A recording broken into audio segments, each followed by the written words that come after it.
Okay, so in this video I'm just going to show you how to draw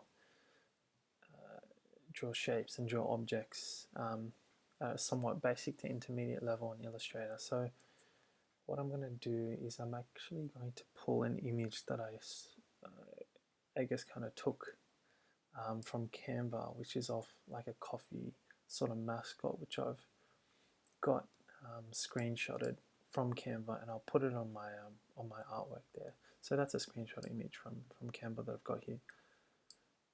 What I'm going to do on this canvas is I'm going to actually use the pen tool to recreate this object here based off, what it's sort of given me.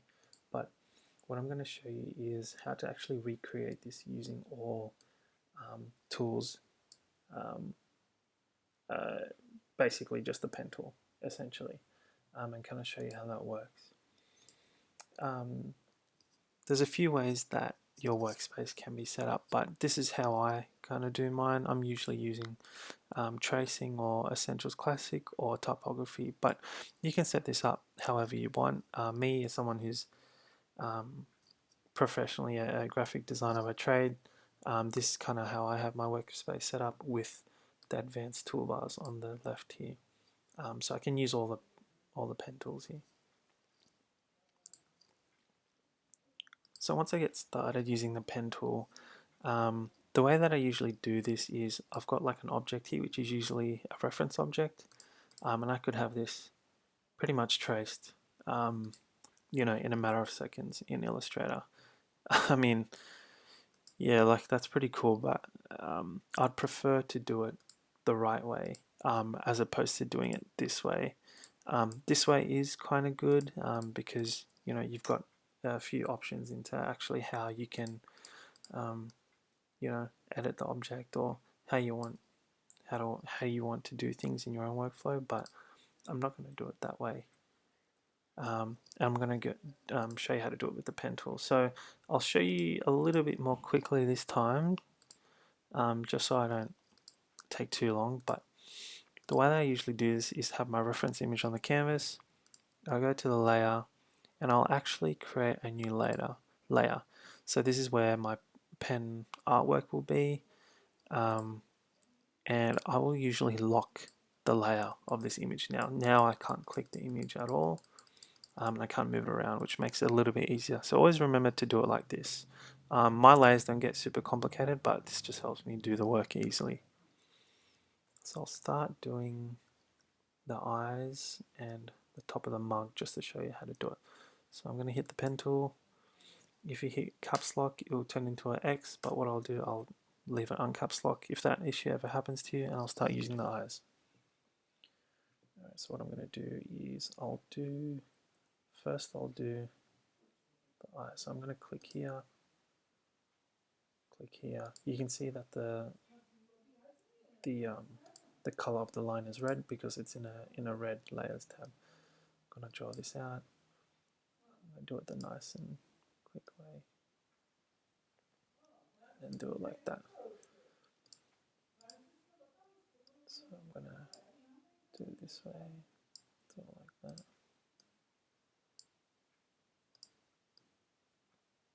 So you can see I'm using a combination of the direct selection tool and the pen tool here. So based off those other videos that I've got, you can see how I'm kind of making that sort of work. So direct selection tool, I'm just going to hover over that part and then smooth that out to make it a bit nicer. And then I'm just going to color that black. Alright, I'm going to do the eye now. So what I'll probably do this is, I'll make this a single shape, I think.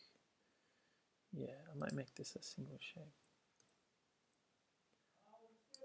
And then I'll add a separate stroke to add that little effect to the edge of it here.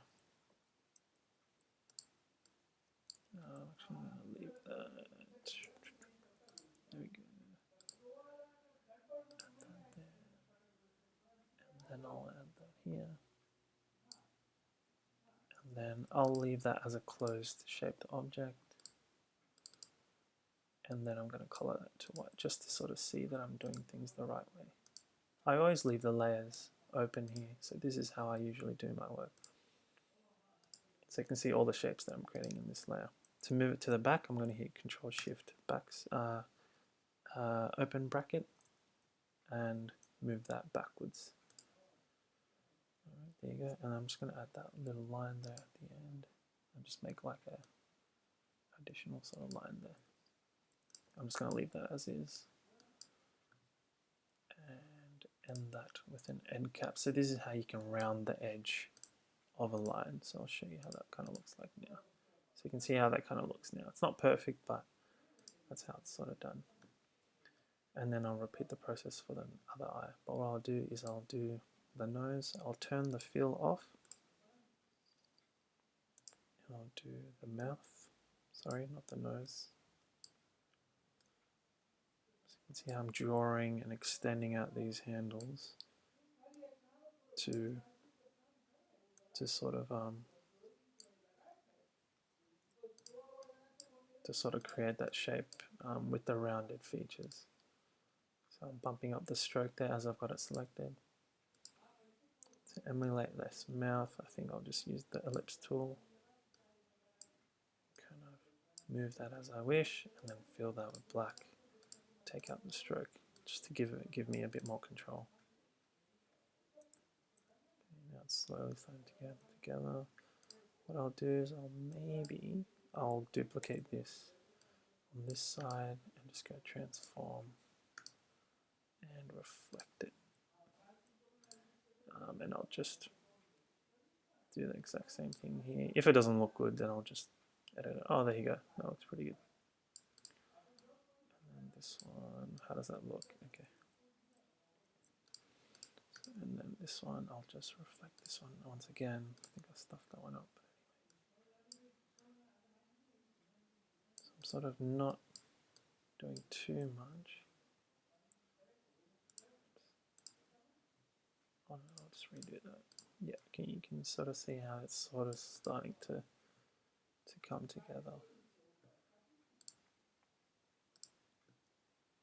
And I'll draw this line here as well. And I'll add that end cap here to make it softer. So it's slowly coming together. It's not perfect. We're going to refine this once we finish it off. How to do this top part, I think it's pretty straightforward. We might do the brown tea or the coffee first, and then we'll do this line here. So what I'll do this shape first, seal that off, and then do this separate line. So this is how I'll kind of strategize doing these shapes. So I'll do it this way. And then like this. I'll undo it. I'll do it a little bit better this time. Yep.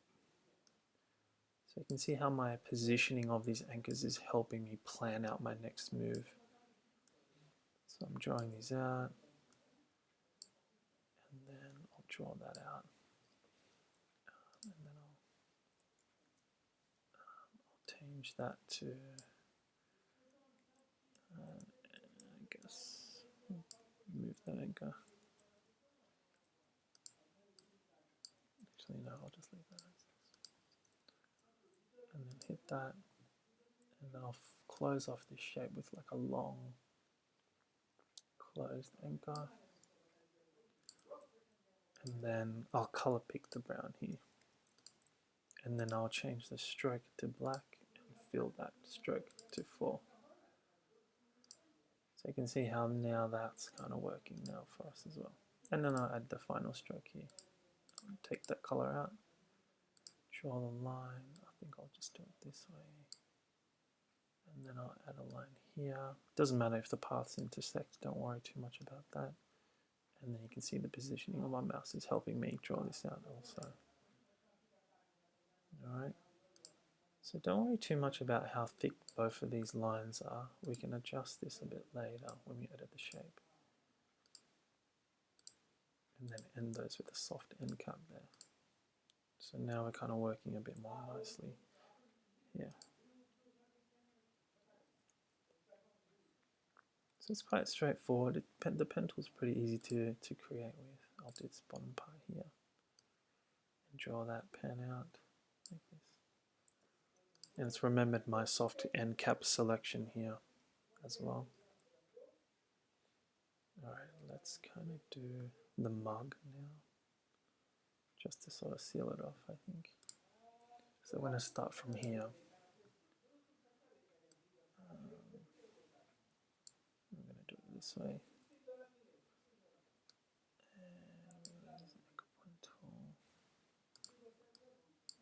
Yeah, we're going to get rid of that, I think, just to make it a bit easier.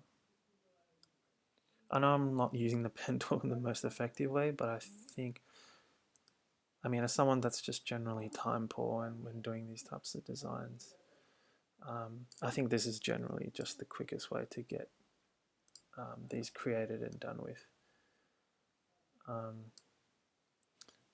I sometimes do things the right way, but I think sometimes you just don't have time to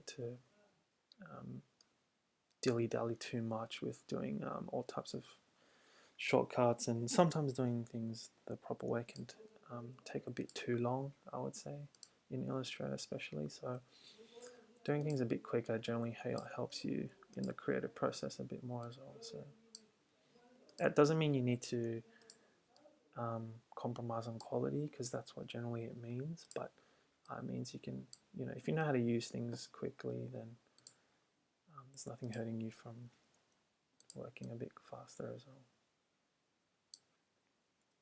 There you go. So I'm just going to edit that. Once this is filled, I'm going to use the eyedropper tool, fill it the blue, and then shift it backwards. And then we're going to add a black stroke to that. And then now it's sort of coming together. I'll do the arms and the legs real quickly. I'll do the legs. So I'll close this off. Pen tool. I won't intersect the lines, so I'll just do it this way. And I'll do it this way.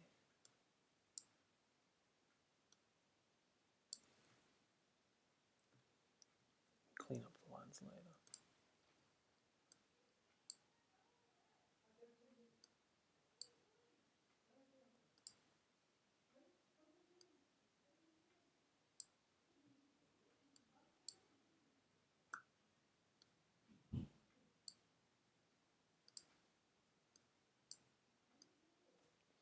It's not going to be absolutely A1 perfect, but I think this is super close to what I kind of want.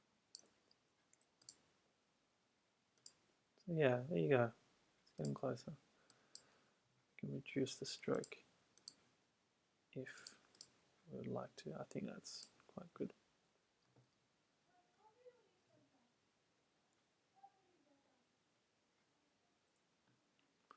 And we'll do this side too.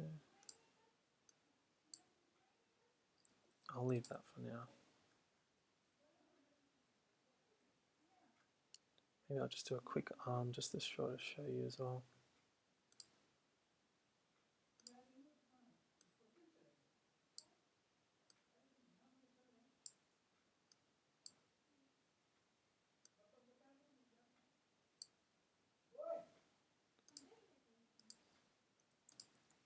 There you go.